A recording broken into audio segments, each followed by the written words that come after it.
Hello students, welcome to my YouTube channel. अब हम प्रश्नावली 7.3 करेंगे।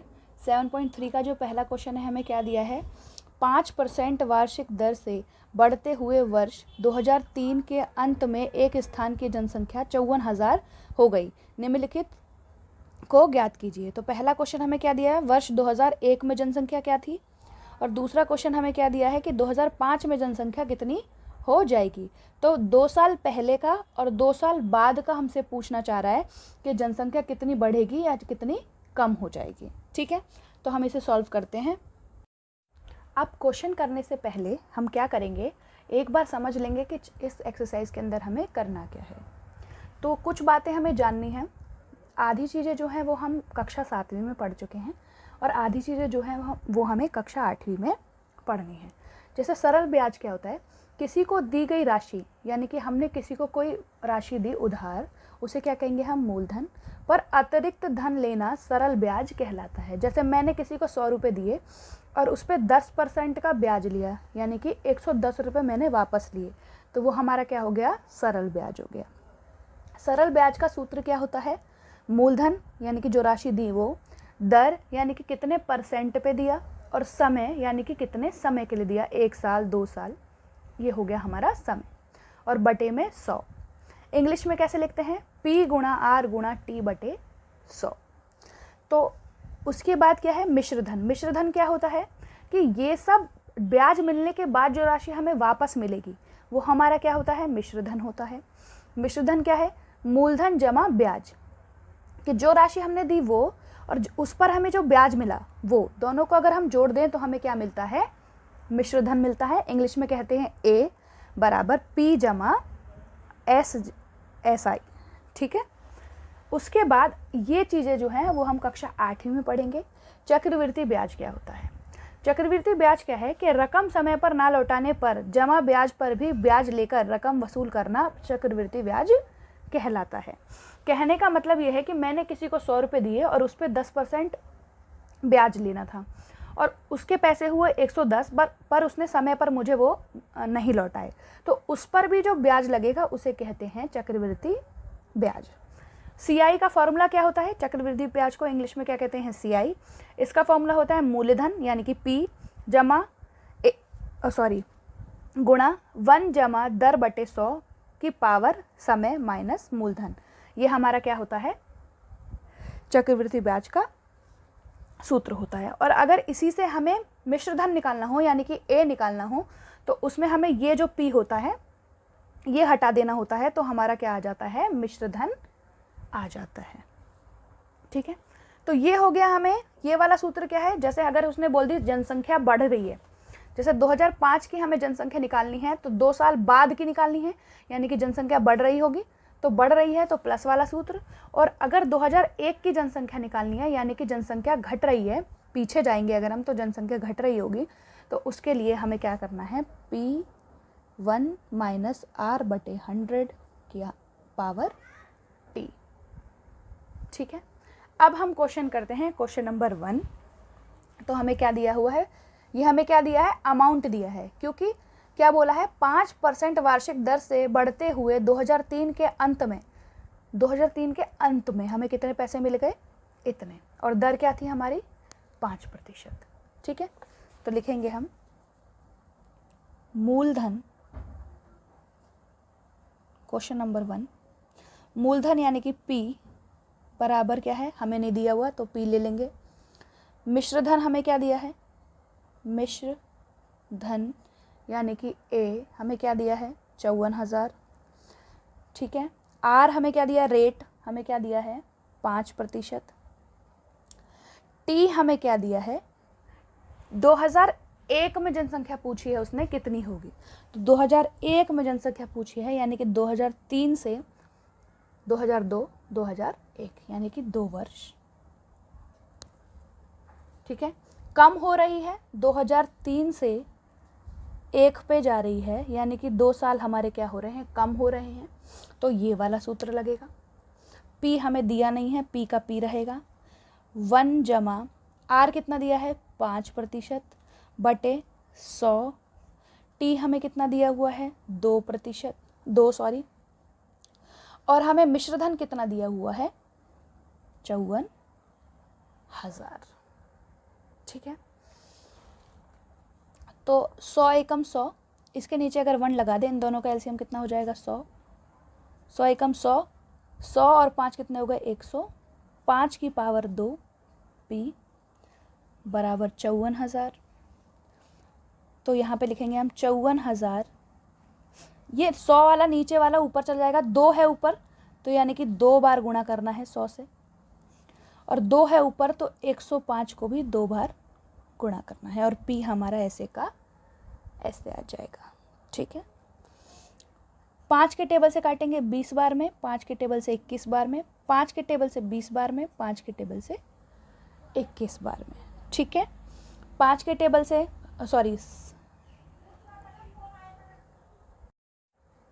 माफ़ कीजिएगा, ये हमने प्लस वाला कर दिया, हमें माइनस वाला करना था। तो हम क्या कर लेते हैं, इसे 2005 वाला कर लेते हैं। जो दूसरा हमें निकालना था, इसका जो दूसरा है वो हमें 2005 वाला निकालना था। तो हम क्या करते हैं, ये दूसरा वाला पहले कर लेते हैं, ये पहले का दूसरा हो गया। ठीक है, पहले वाला हम इसके बाद में कर लेंगे। ठीक है, अब यहाँ पर हमें क्या दिया है, 54,000 दिया है, और यहाँ पर क्या दिया है, 21 दिया है। तो और किससे कटेगा, ये 3 से कटेगा। 3 से 7 बार में, 3 से 3 एकम 3, 3 अट्ठे 24। ठीक है, फिर 3 से 7 बार में, 3 से 6 बार में।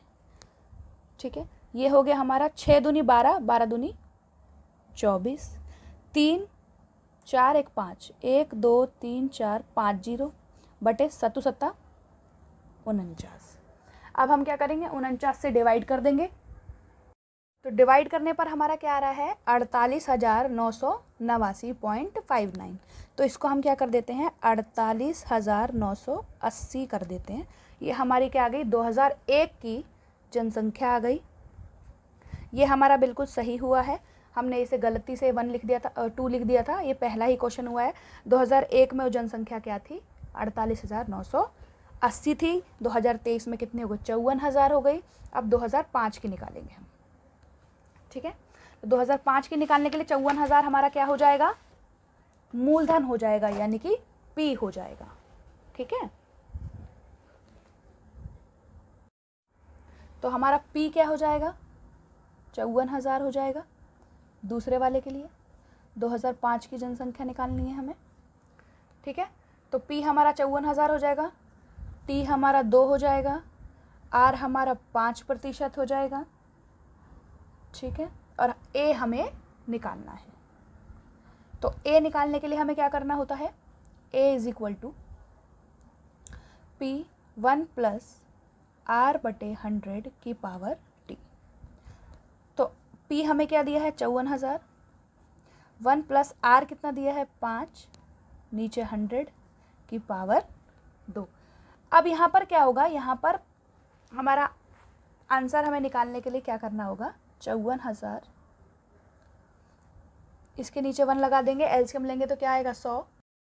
ठीक है, तो एलसीएम लेंगे तो 100 आएगा, 100 एकम 100, 100 और 5 105 बटे 100 की पावर 2, यानी कि 54,000 गुणा 105 गुणा 105 बटे 100 बटे 100। 2 0 से 2 0, 1 0 से 1 0। 5 के टेबल से 2 बार में, 5 के टेबल से 21 बार में, 2 के टेबल से 2 और 7 27 बार में। तो ये हो गया 27 गुणा 105 गुणा 21। इसको हम गुणा कर देंगे और हमारा आंसर हमें मिल जाएगा। तो गुणा करने पर हमारा आंसर क्या आ रहा है, 59,535। तो 2005 में जनसंख्या बराबर 59,535। तो ये हमारा पहला क्वेश्चन था जिसका दोनों पार्ट हमने कर लिए। अब हम दूसरे क्वेश्चन पे आते हैं। दूसरा क्वेश्चन हमें क्या कह रहा है, एक प्रयोगशाला में किसी निश्चित प्रयोग में बैटरियों की संख्या 2.5% प्रति घंटे की दर से बढ़ रही है। यदि प्रयोग के शुरू में बैटरियों की संख्या 5,06,000 थी तो 2 घंटे के अंत में बैटरियों की संख्या ज्ञात कीजिए। ये हमारा क्या हो गया, समय। ठीक है, ये हमारी क्या हो गई दर, और ये हमारा क्या हो गया शुरू में, यानी कि जब हम पैसे देते हैं, यानी कि मूलधन हमें क्या दिया है 5,06,000। तो क्वेश्चन नंबर 2 में मूलधन क्या है 5,06,000। ठीक है, उसके बाद दर हमें क्या दिया है 2.5% दिया है, और टाइम यानी कि समय हमें क्या दिया है 2 दिया है। निकालना क्या है हमें, बैटरियों की संख्या ज्ञात करनी है अंत में, यानी कि ए निकालना है। तो ए निकालने के लिए सूत्र क्या है, P ब्रैकेट में 1 जमा R/100 की पावर T। ठीक है, तो ए का ए रहेगा, P कितना है 5,06,000, 1 + 2.5/100 की पावर 2। 100 और 100 एकम 100, 100 और 2 कितने हो गए 102.5/100 की पावर 2। ये हो गया हमारा 5,06,000। तो 5,06,000 गुणा में 102.5 इंटू 102.5/100/100।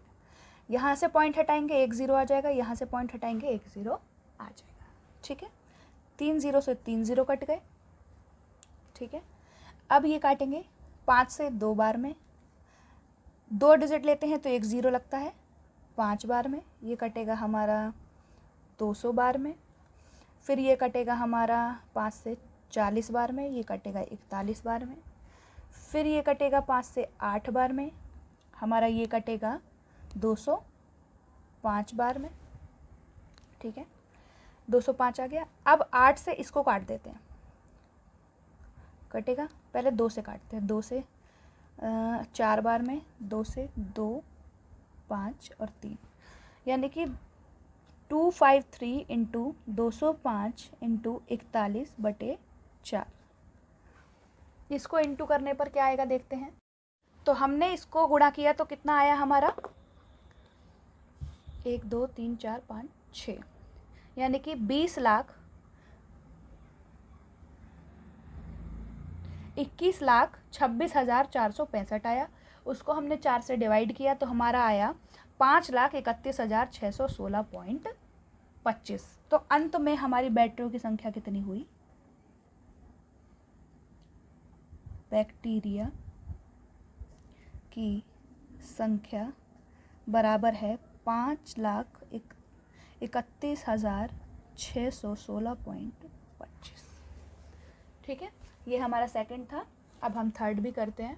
क्वेश्चन नंबर 3 हमें क्या दिया है, एक स्कूटर 42,000 में खरीदा गया, 8% वार्षिक दर से इसके मूल्य में अवमूल्यन हुआ। अवमूल्यन का मतलब होता है घटना, कि उसको जो स्कूटर जैसे हमने लिया तो हमने नया लिया था, ठीक है, उसके बाद क्या हुआ हमने उसको चलाया, तो चलाने पर क्या होता है वो घिसता है या जो भी है, उसकी जो मतलब स्प्रिंग होते हैं वो टूटने लगते हैं, लोहे का बना हुआ होता है तो जंग वंग लगने लगती है, तो वो ख़राब होने लगता है, तो उसका क्या होने लगता है अवमूल्यन होने लगता है, यानी कि उसका प्राइस गिरने लगता है।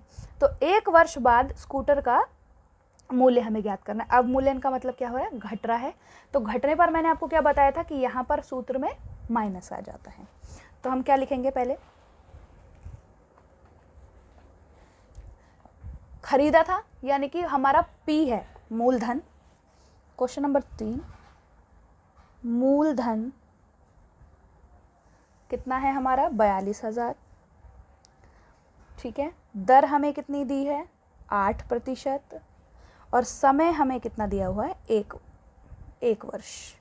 ठीक है, तो हमारा अमाउंट का फॉर्मूला क्या है, P गुणा 1 जमा R/100 की पावर T। अब हमारा घट रहा है, अवमूल्यन हो रहा है, तो यहाँ पर क्या आएगा माइनस आएगा। तो 42,000 1 माइनस 8/100 की पावर 1, समय कितना है T है। ठीक है, तो 42,000, इसके नीचे कुछ नहीं है तो 1 है, तो ये हो गया एलसीएम 100, तो यानी कि 100 एकम 100, 100 में से 8 गए 92/100, इसकी पावर 1 है तो एक ही बार आएगा।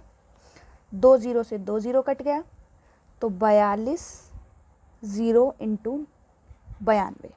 इसको हम गुणा कर देते हैं। 0 2 दूनी 4, 2 चौके 8, 9 का 0, 9 दूनी 18 की 1, 9 चौक 36 और 1 37, 0 4 8 8 16 8 3, यानी कि 38,640 रुपये का हमारा स्कूटर अवमूल्यन हो चुका है। ठीक है, तो ये हमारी एक्सरसाइज 7.3 थी जो हमने बड़ी ही आसानी से कंप्लीट कर ली है। आगे के चैप्टर्स पढ़ने के लिए और ऐसे ही वीडियो लगातार पाने के लिए चैनल को सब्सक्राइब करें, लाइक करें, शेयर करें। Thank you very much.